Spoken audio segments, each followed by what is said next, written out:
베드로후서 1장 19절입니다.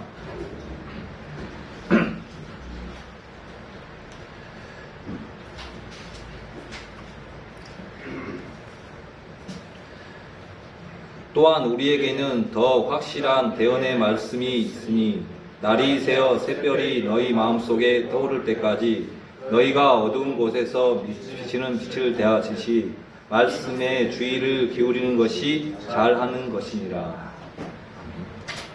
기도드리겠습니다. 우리에게 이 더 확실한 대언의 말씀을 주신 하나님 앞에 감사를 드립니다. 이런 은혜 앞에 우리가 말씀에 나오는 것처럼 주의를 기울이는, 때로는 우리가 넘어질 수 있고 또 어려워할 수 있지만 우리를 다시 일으켜 세우시는 그 주님을 기억하며 또 이 말씀을 통해서 우리가 힘을 얻기 원합니다. 성령 하나님께서 이 시간을 도와주시옵소서. 이 말씀들이 우리 마음판에 또 새겨지고 기억되게 해주시 부탁을 드리며 주 예수 그리스도의 이름으로 기도드립니다. 아멘.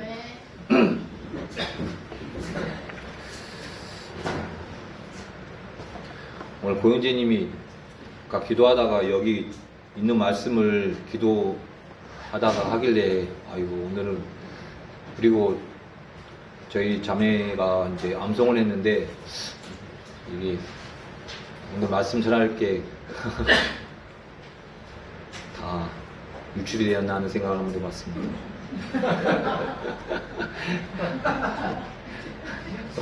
한 번씩 이야기를, 저희 자매 같은 경우에는 한 번씩 어떻게 여기다 보면 내일 무슨 말씀 전해 하면서 이제 유도인지 뭔지 하면서, 그럼 저는 가르쳐 주겠습니까? 안 가르쳐 주겠습니까? 네. 충성재님 안 가르쳐 주시면 고은재님 말씀 가르쳐 주세요. 안 물어봐. 다 각각이네요. 주님이 감사합니다. 왜냐하면 비교하지 말라고 했으니까. 제가 이제 이 말씀을 이제 준비할 수 뭐 각자 형제님들이 말씀을 준비하면서 나름대로 고민을 하시고 또 주님 앞에 은혜를 구하시겠지만 저도 역시 그렇습니다. 그러다가 최근에 이제 어떤 분의 말씀을 듣다가 이 말씀이 참 너무나 은혜가 되고 감사가 돼서 이 말씀을 좀 준비했습니다. 이제 10절 베드로후서 이제 1장 10절부터 오늘 이제 말씀을 쭉 볼 건데, 이제 어떤 분의 번역하신 분의 이제 소제목을, 우리 여기도 소제목이 있지만 어떤 분은 이제 이 부분에 이제 뭐라고 이제 표현을 하셨냐면, 이제 구원받은 성도의 이제 성장 과정과 이제 베드로의 요원과 같은 당부라는 그런 소제목으로 이제 말씀을 번역을 하셨더라고요. 그래서 저도 말씀을 준비하면서 나는 오늘 이 말씀을 뭐라고 제목을 해야 될까 하다가 당신의 유언은 하면서 한번 제목을 정해봤습니다.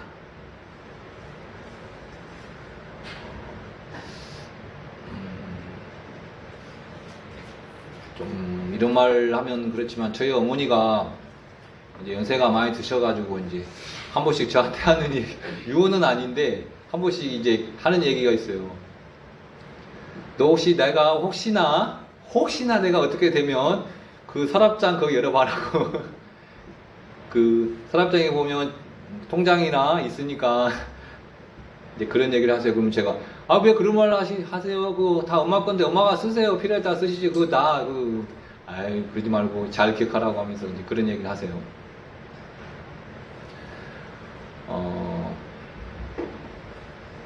사실 좀 뭐 다들 그러겠지만 우리가 똑같은 소망은 뭐냐면 빨리 주님이 오셔서 우리를 데려가시기를 소망합니다. 여기 우리 모두 다.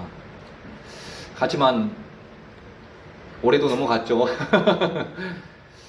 언제 어떻게 우리가 될지는 모릅니다. 제가 이렇게 서 있지만 내일은 앉아 있을지도 모릅니다. 그런 하루하루에 우리가 삶을 살고 있죠. 근데 이제 어떻든 주님의 은혜로 이렇게 오늘도 서서 이렇게 말씀을 같이 나누고 있는데 그런 주님 앞에 감사를 드립니다. 우리 베드로후서 한 1장 10절부터 한번 읽어보겠습니다. 그러므로 형제들아 더욱 열심을 내어 너희를 부르신 것과 선택하신 것을 확고히 하라. 너희가 이것들을 행하면 결코 넘어지지 아니하리니. 주님은 우리가 구원받은 후 열심히 해야 할 일들을 말해 줍니다. 여기 보면 방금 읽었던 말씀에 보면 너희가 이것들을 행하면 결코 넘어지지 아니하려 했는데 여기 보면 이것들이 있습니다.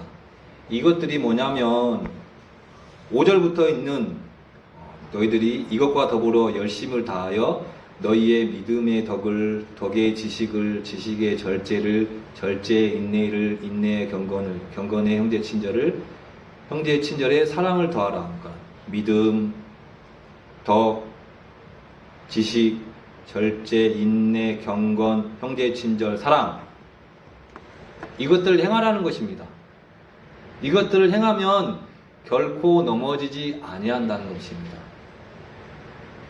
만약에 이런 삶이 없다면 이제 8절부터 또 나옵니다. 이런 삶이 없으면 어떻게 되냐면 열매를 맺지 못하는 자가 되고 또 눈먼 자가 되고 멀리 볼 수 없는 자가 되고 자기의 옛 죄들에서 자기가 깨끗하게 된 것을 잊게 된다는 것입니다.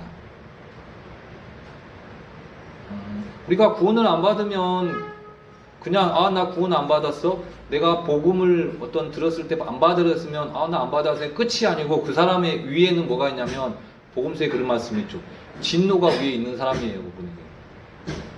그냥 복음을 거부했다 끝이 아니라 그분에게는 영원한 진노 위에 있는 사람이라는 것이죠. 그런 것처럼 우리가 열심을 다하여 이것들 믿음, 덕, 지식, 절제, 인내, 경건, 형제의 친절, 사랑을 다하는 그런 삶이 없다면 우리는 그것이 끝나는 것이 아니고 열매를 맺지 못하는 자, 눈먼 자, 또 멀리 볼 수 없는 자, 또 자기의 옛 죄들에서 자기가 깨끗하게 된 것을 잊게 된 자, 아주 불행한 삶을 살 수 있다는 것입니다.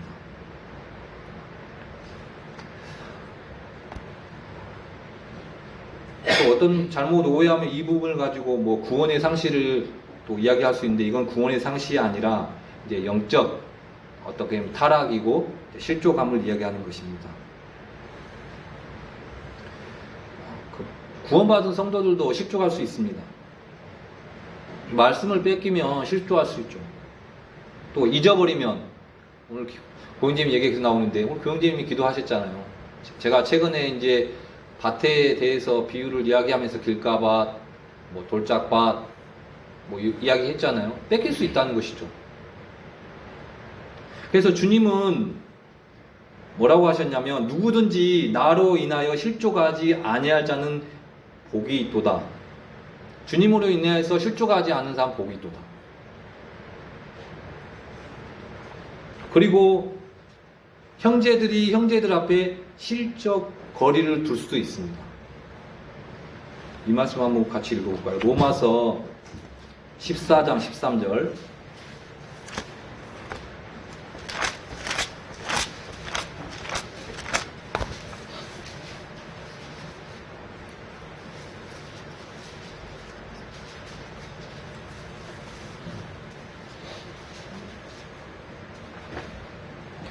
그런즉 우리가 다시는 서로를 판단하지 말고 도리어 이것 즉 아무도 자기의 형제의 길에 걸림돌이나 넘어질 기회를 두지 않을 것을 판단할지니라.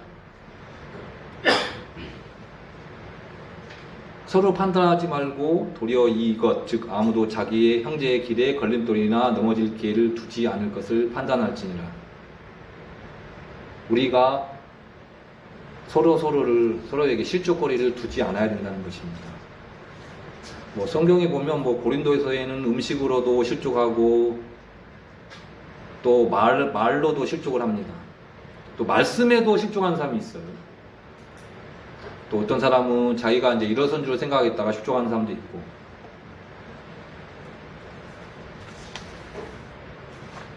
그렇게 실족하지 않는 방법은 이 믿음, 덕, 지식, 절제, 인내, 경건, 형제 친절, 또 사랑을 더하면 결코 넘어지지 않는다는 것입니다. 다음에 이제 11절 한번 읽어볼까요? 이렇게 우리 주 곧 구원자 예수 그리스도의 영존하는 왕국에 들어감을 주께서 너희에게 풍성히 베푸시리라.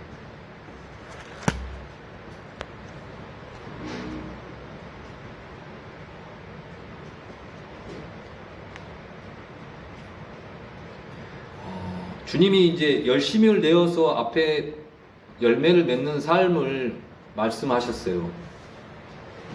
그러면 주님이 우리에게 어떤 복을 주시냐면, 자, 11절에 나왔던 우리 주 곧 구원자 예수 그리스도의 영전한 왕국에 들어감을 주께서 너희에게 풍성히 베푸시리라.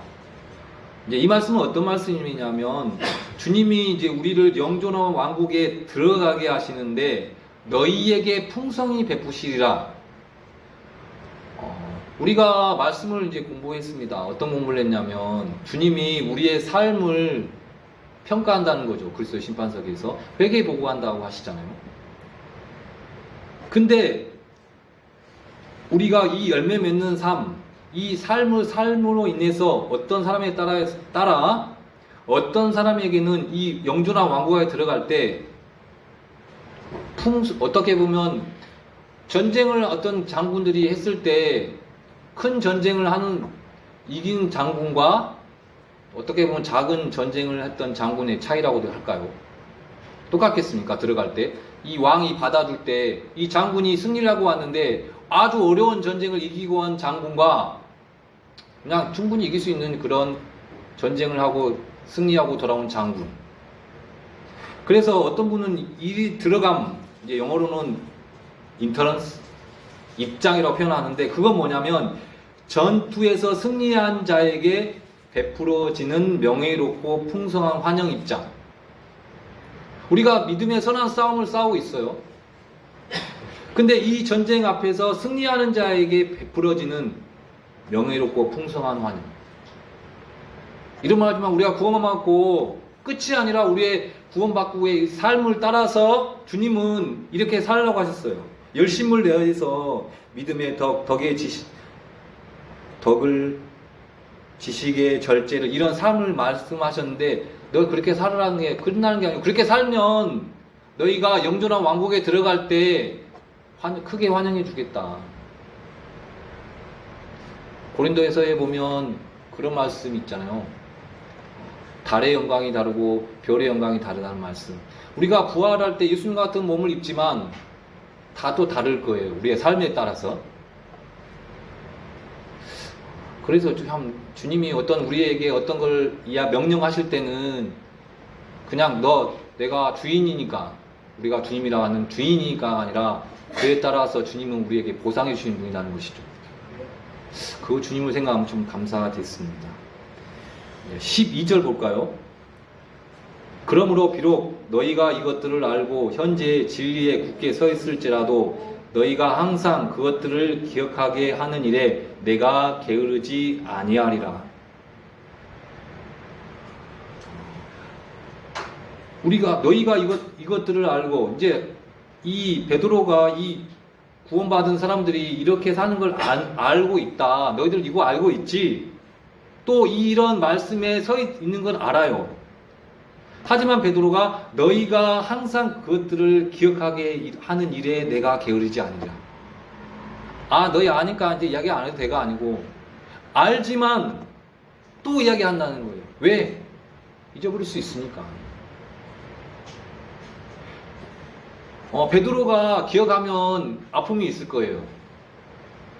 어떤 아픔이 있냐면, 누가복음에 보니까 예수님이 베드로에게 뭐라 하냐면, 베드로야, 내가 내게 말하노니 이날 수탉이 울기 전에 네가 나를 안다는 것을 3번 부인하라고 주님 말씀하셨어요. 근데 주님이 말씀하셨는데 베드로가 예수님을 부인하기 전까지는 기억을 못했어요. 한번 이 말씀 볼까요? 마태복음 26장 75절.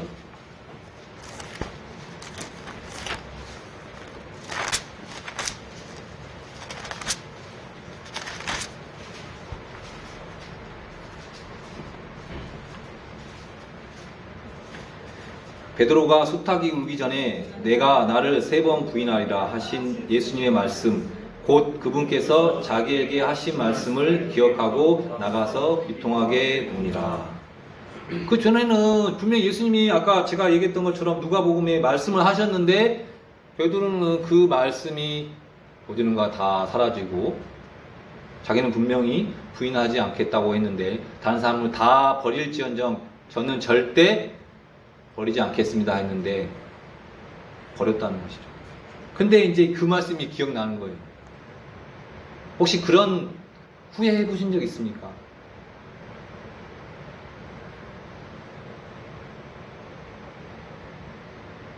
그런 후회.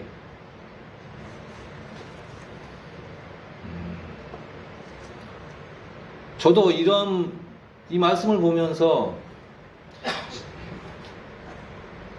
좀 마음이 아프더라고요.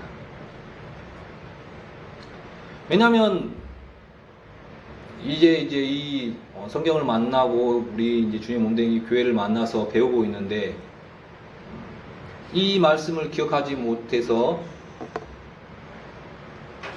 실족할 때, 또 내 마음에서 말씀과 상관없이 어떤 걸 할 때, 좀 내가 좀 더 사랑할 걸, 내가 좀 더 기다릴 걸, 그랬으면 안 그랬을 건데 하는 그런 거.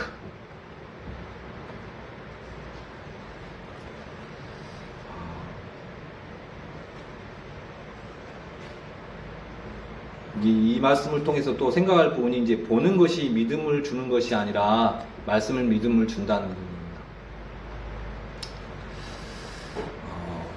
베드로가 이 땅에 사는 동안에 기억나게 하는 일에 게으르지 않겠다고 하는 것입니다. 내가 우리 아이들에게 기억하게 하는 일, 이 일에 게으르지 않아야겠구나 하는 생각이 들었습니다. 왜? 계속 내가 우리 아이들하고 같이 지낼 수 없잖아요. 애들은 커가는데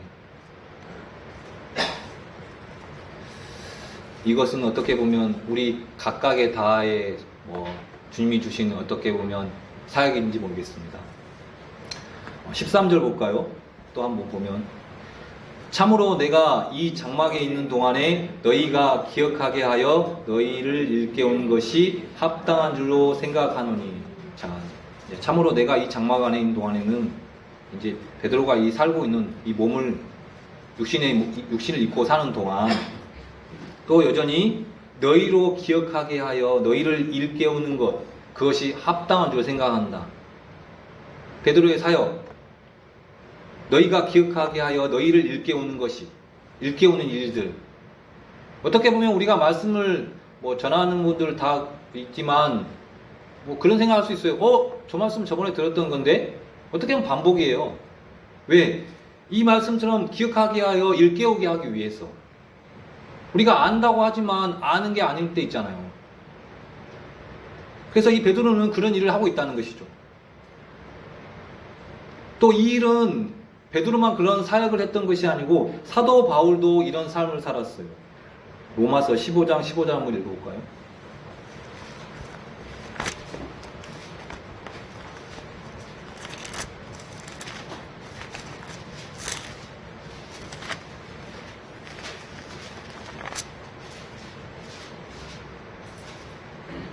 (14절) (15절) 읽겠습니다.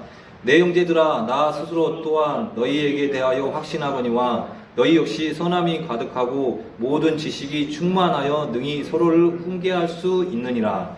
그럼에도 불구하고 형제들아, 하나님께서 내게 주신 은혜로 인하여 너희가 기억하도록 내가 어떤 부분에서 더욱 담대히 너희에게 썼나니. 베드로 역시 기억하기 위해서 또 썼다는 것이죠. 어떻게 보면 성경 기록의 목적 중에 하나가 기억하도록 하기 위함이라는 것이죠. 기억하기 위해서. 14절입니다. 베드로 후서 1장 14절. 이는 우리 주 예수 그리스도께서 내게 보여주신 것 같이 내가 머지않아 반드시 나의 이 장막을 벗어야 할 줄 알기 때문이라. 자, 베드로가 왜 기억하기 위해서 너희를 일깨우는 것이 합당한 줄 생각한다. 너희들에게 기억하기 위해서 이야기한다. 그 이유가 뭐냐면, 이유가 주 예수님께서 내게 보여줬다는 거예요. 그게 뭐냐면 내가 머지않아 반드시 나의 이 장막을 벗어야 할 줄 알기 때문이다. 주님이 베드로에게 보여줬어요. 너 이제 나한테 올 때 얼마 안 남았어. 그래서 어떤 분은 이 말씀을 보면서 베드로의 이건 유언이라고 표현을 하더라고요. 내가 만약에 이제 얼마 안 남았어. 주님 앞에 갈 날이. 그러면 내가 우리 진욱이에게 어떤 말을 하는 게 맞나? 생각을 해봤어요. 그 어느 분 노래 그 가수 중에 그런 분 있죠. 공부해라. 그 뭐지? 공부해라. 그 가수 이름 누구죠? 양희은 씨 하는 공부하라고 해야 되나? 너 엄마 말씀 잘 듣고 하영이 잘 부탁한다? 그게 맞나? 이것은 각자가 생각해 보려고 하는, 저는 한번 해보라는 것이죠. 이 말씀을 준비하면서. 예수님이 이제 베드로에게 죽음에 대해서 이제 요한복음에는 말씀하셨잖아요. 제가 그냥 쭉 읽어보겠습니다. 요한복음 21장인데요. 18절 19절인데, 진실로 내가 이르노니 젊어서는 내가 스스로 띠를 띠고 내가 원하는 곳으로 다녔으나 늙어서는 내가 내 손을 내밀 터인즉 다른 사람이 내게 띠를 띄워 내가 원하지 않는 곳으로 너를 데려가리라 하시니라. 그분께서 그가 어떤 죽음으로 하나님께 영광을 돌릴지 표적으로 보여주시며 이것을 말씀하니라. 그분께서 이것을 말씀하시고 그에게 이르시되 나를 따르라 하시니라. 이 사람마다 이 베드로 후서가 기록된 부분들이 다르겠지만 여기 우리가 보고 있는 성경에는 66년이나 되어 있는데, 제가 이제 윤목사님 이 베드로 후서 강의를 보니까 또 목사님이 65년이라고 기록 시기를 해놨더라고요. 베드로가 근데 그래서 한번 찾아봤어요. 그러면 이 베드로가 유언이라면 베드로가 얼마 있지 않아 죽지 않을까 싶어가 찾아보니까 뭐 인터넷을 검색해 보니까 66년에서 67년. 그러니까 이걸 쓰고 얼마 후에 베드로는 분명히 주님 앞에 갔다는 것이죠.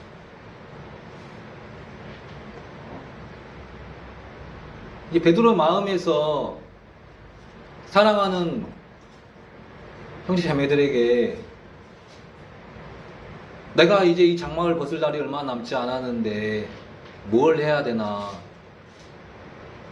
그래서 기억하게 하고 일깨우는 것. 뭘 기억하게 하겠습니까? 주님의 말씀. 주님의 말씀. 15절 볼까요? 또한 내가 떠나간 뒤에도 너희가 항상 이것들을 기억할 수 있도록 내가 애쓰리라. 그 마음밖에 없어요.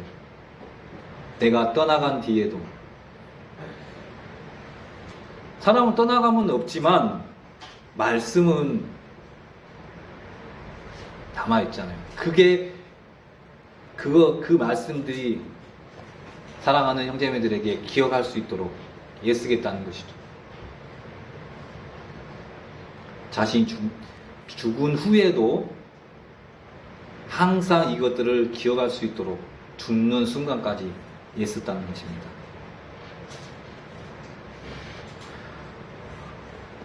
우리 요한복음 5장 17절 한번 보겠습니다.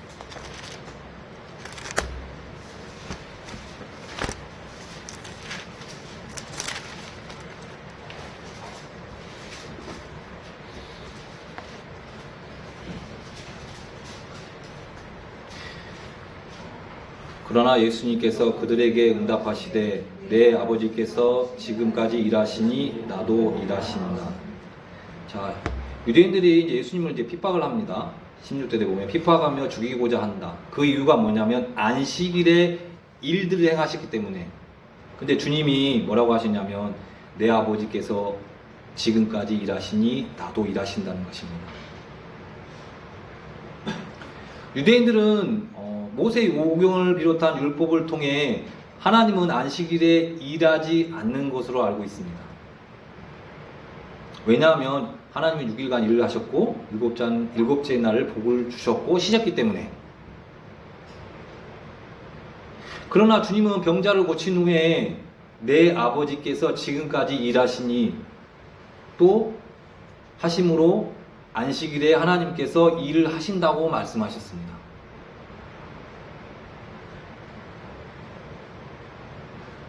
왜 주님이 일을 하셔야 되죠?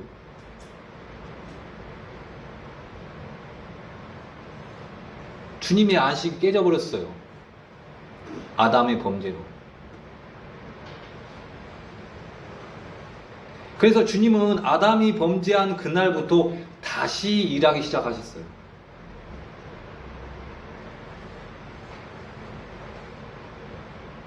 안식이라도 쉬지 않고. 주님의 안식은 언제 올까요? 요한계시록에 다 이루었다 그 선포될 때, 우리가 영혼세계에 들어갈 때, 천년왕국이 이후에 영혼세계, 그때까지 주님은 우리를 위해 일하신다는 거죠. 그 주님을 생각해 봤어요. 저는 때로는 아니고 많은 시간을 어떻게 보면 주님 앞에 바르게 살지 않을 때가 있어요. 이러다가 로마서에 나오는 것처럼 주님이 나를 데려가시는 거 아니야? 근데 제가 여기에 서 있는 것은 제가 그렇다고 해서 주님 앞에 온전하게 바르게 사는 것이 아니라 주님의 긍휼하심이, 주님의 풍성하심이, 주님의 오래 참으심이 저를 다시 회개케 하시고, 그러기에 제가 여기 서 있다는 생각이 들었습니다. 주님은 일하십니다. 오래 참으시면서 회개케 하기 위해서. 16절, 베드로후서 1장 16절부터 18절을 같이 읽어볼게요. 말씀 긴데, 우리가 너희에게 우리 주 예수 그리스도의 권능과 오심을 알려줄 때 교묘히 꾸며낸 이야기들을 따르지 아니하셨으며 우리는 그분의 위엄을 눈으로 본 자들이니라. 뛰어난 영광으로부터 이러한 음성이 그분께 나서 이르기를, 이 사람은 내 사랑하는 아들이라. 내가 그를 매우 기뻐하노라 하실 때 그분께서 하나님 아버지로부터 존귀와 영광을 받으셨느니라. 하늘로부터 나온 이 음성은 우리가 그분과 함께 거룩한 산에 있을 때에 들은 것이니라. 자, 이제 베드로가 뭐냐면, 내가 너희들에게 예수님의 권능과 오심을 알려줬다. 근데 그것은 교묘히 꾸며낸 이야기가 아니다. 베드로는 예수님의 권능과 오심을 알았어요. 언제 알았냐면, 여기 뒷부분에 나오면 우리가 그분과 함께 거룩한 산에 있을 때 들은 것이니라. 이 거룩한 산이 어디일까요? 자, 이 거룩한 산이 어디일까요? 충성님은 알고 있는 것처럼 하니까 가만히 계시고. 예? 어디? 변화산. 맞습니다. 마태복음 17장 볼까요?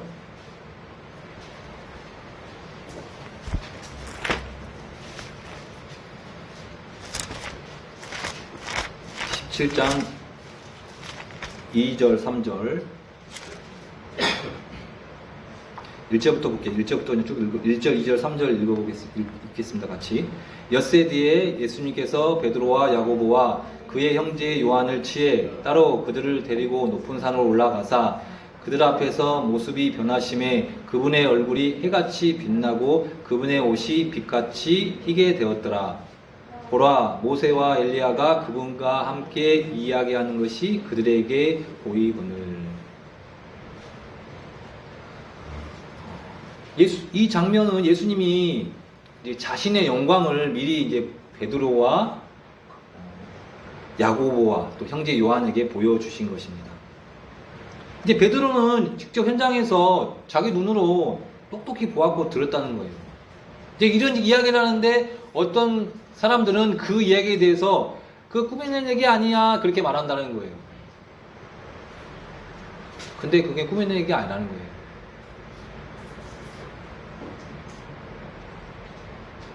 주님은 말씀하셨다는 거예요.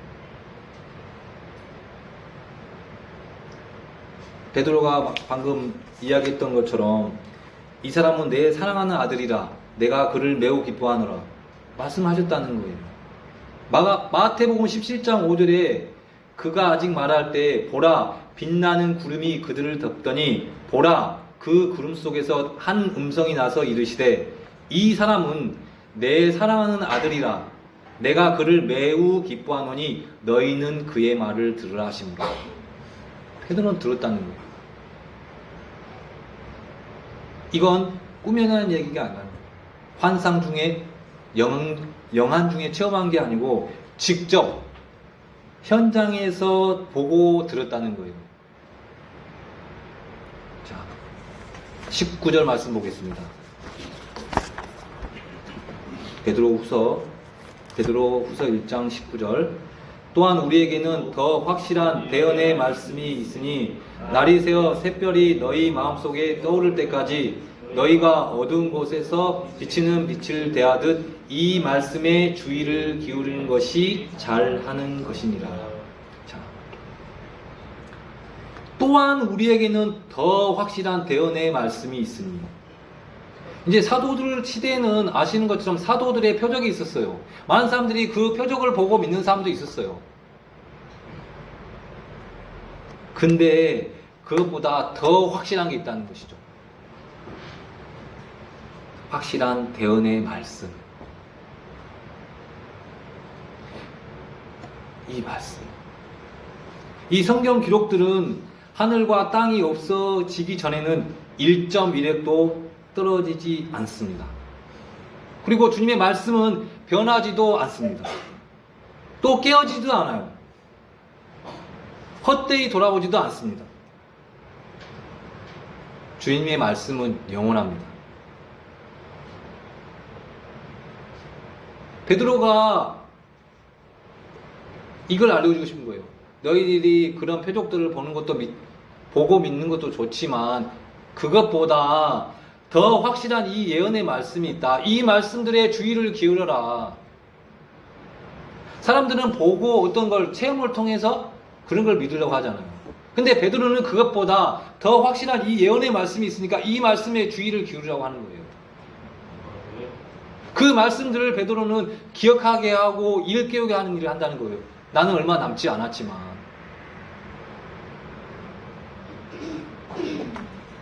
우리가 다 각자의 삶이 있는데 우리가 주변에 있는 가족들에게 또 이웃 주변에 있는 사람들에게 어떤 삶을 살아야 될지 어떤 말을 해야 할지 무엇보다 먼저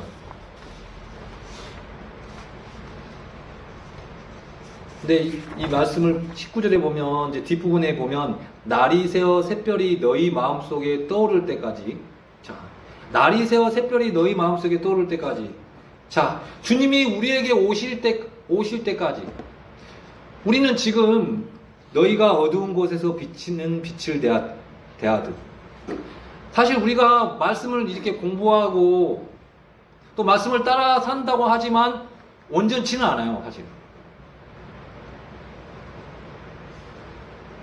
하지만 우리가 날이 새어 샛별이 너희 마음에 속에 떠오를 때까지 우리가 주님의 부르심을 통해서 우리가 주님과 같은 몸을 입을 때는 이제 우리가 완전하게 되지만 그 전까지는 어두운 곳에서 비치는 빛을 대하듯이 좀 부족할 수도 있고 연약할 수도 있어요. 또 넘어질 수 있어요. 또 실족할 수 있어요. 하지만 그런 가운데서 머물러 있지 말고 이 말씀에 주의를 기울여야 하는 거예요. 그럴지라도 그러면 다시 설 수 있다는 거예요. 이 대언의 말씀으로 인해서 더 확실한 대언의 말씀.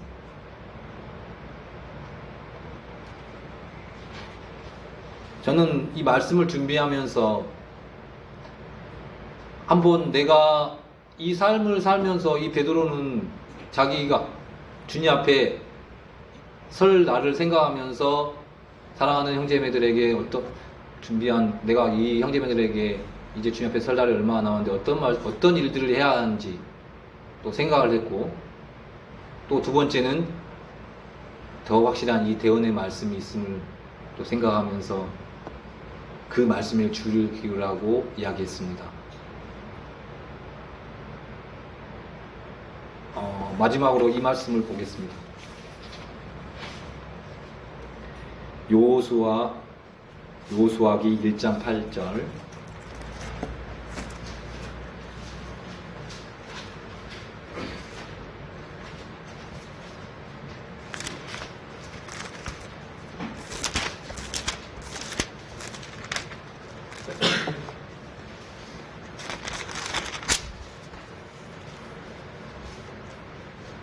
너는 이 율법책을 내 입에서 떠나지 말게 하며 밤낮으로 그것을 묵상하여 그 안에 기록된 모든 것에 따라 지켜 행하라. 그리하면 내가 내 길을 형통하게 하며 또한 크게 성공하리라. 저는 제 혼자 이 말씀을 준비했기 때문에 혼자 내가 우리 아이들에게 공부해라가 아니라 어떤 말씀을 하고 주님 앞에 가야 될까 하다가 이 말씀을 한번 생각했습니다. 이 말씀을 보면 이제 율법책을 내 입에서 떠나지 말게 하며 밤낮으로 그것을 묵상하여 그 안에 기록된 모든 것을 따라 지켜 행하라. 그리하면 내가 내 길을 형통하게 하며 또한 크게 성공하리라. 자, 이건 이제 이스라엘에게 하나님이 주신 약속입니다. 그들이 주님의 말씀을 따라가면 저리 가도 복, 이리 가도 복, 그런 삶이죠. 하지만 우리가 이런 삶을 살 때 우리는 이 땅에서는 사실 그런 복이 있는 부분도 있지만 때로는 어려움을 당할 수 있고 때로는 무시를 당할 수도 있습니다. 또 때로는 부끄러움을 당할 수도 있어요. 하지만 주님은 분명히 우리의 그런 삶을 다 기록하시고 주님 앞에 섰을 때 보상해 주실 것입니다. 그렇다고 해서 우리 학생들을 신분으로서 또 우리 직장을 다니고 있는 우리 형제님들이 회사에서 어이구 맨날 말씀만 보고 있으라, 그런 의미가 절대 아닙니다. 다 그런 정도는 이해하실 거라고 생각합니다. 이 말씀들을 뺏기지 말라는 것입니다. 제가 예전에 처음에 말씀을 전할 때 성령께서 하시는 일에 대해서 이야기하면서 성령은 무슨 일을 하시냐면 성령께서는 우리를 가르치십니다. 가르치시고 또 우리를 기억하게 하십니다. 이 말씀들을. 그래서 우리는 제가 이렇게 기억하게 사도 베드로가 했다고 내가 애쓰는 것도 필요하지만 분명히 기억해야 될 것은 이 기억하게 하는 것은 성령 하나님이십니다. 우리가 그래서 그 하나님 앞에 겸손한 마음으로 산다면 성령 하나님께서 우리를 기억하게 하시고 우리를 복되게 이끄실 거라는 생각이 들고, 그렇게 살다가 우리가 주님 앞에 갔으면 좋겠습니다.